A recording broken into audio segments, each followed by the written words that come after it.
नमस्कार, के छन् हालचाल? निकै छौ कि नै?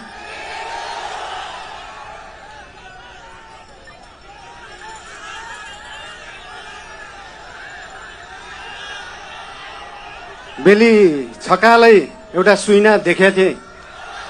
सुदूरपश्चिम बनेको, देश बनेको, त्यो सपना पूरा गर्ने हो र त्यो पूरा गर्ने पार्टी राष्ट्रिय स्वतन्त्र पार्टी हो।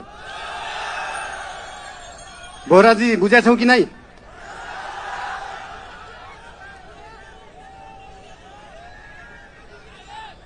खल्तीमा पैसा नभएको विपन्न गरिबले शिक्षा पाउनु पर्यो, त्यो हो हाम्रो एजेन्डा। खल्तीमा पैसा नभएको विपन्न गरिबले स्वास्थ्य उपचार पाउनु पर्यो, त्यो हो हाम्रो एजेन्डा।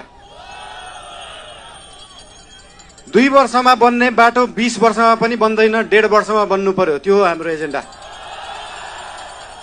रुखमा बाँधेर हुन्छ कि बाटोमा सुताएर हुन्छ कि खोरमा जाकेर हुन्छ, बाटो बन्नु पर्यो।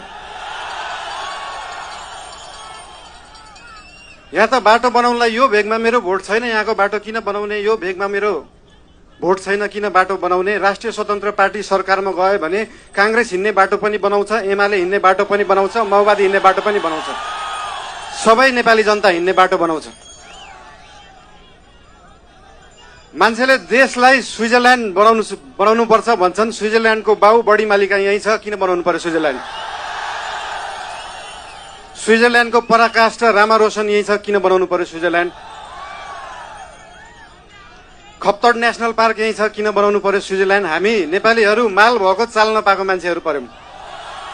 भएको चिज देखाउनै सकेका छैन, सुदूरपश्चिमलाई जोड्नै सकेका छैन। सुदूरपश्चिम त्यो दिन जोडिन्छ जुन दिन सुदूरपश्चिममा एकदम धेरै कलाकार हुँदो रहेछ। 8 लाख सब्सक्राइबर भएको, 1 मिलियन सब्सक्राइबर भएको, तर त्यो गीत काठमाडौँको चोकचोकमा बज्दैन।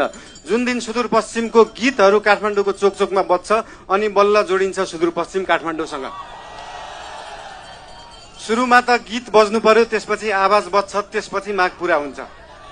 सुन्दा सानो जस्तो लाग्छ, तर त्यो हो राष्ट्रिय स्वतन्त्र पार्टीको एजेन्डा।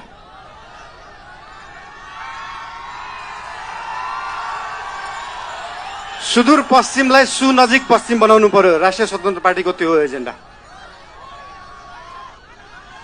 तपाईहरुलाई आज यहाँ आएर भेट्न पाइयो, धेरै खुसी लागेको छ। म धेरै बोल्ने मान्छे होइन। राष्ट्रिय स्वतन्त्र पार्टी तपाईहरुसँग यहाँ भोट माग्न आएको होइन, काम माग्न आएको हो। काम दिनुस् है। तपाईहरुले भोट दिनु भएन भने पनि राष्ट्रिय स्वतन्त्र पार्टीले सुदूरपश्चिम बनाउँछ। काम माग्न आएको हो। के छ तपाईहरुको काम? हाम्रो उम्मेदवारहरूलाई, हाम्रा पार्टीका मान्छेहरूलाई हाम्रो काम यो हो भनेर लिस्ट दिनु। भोट नदिए पनि हुन्छ, बरु कामको लिस्ट दिनु।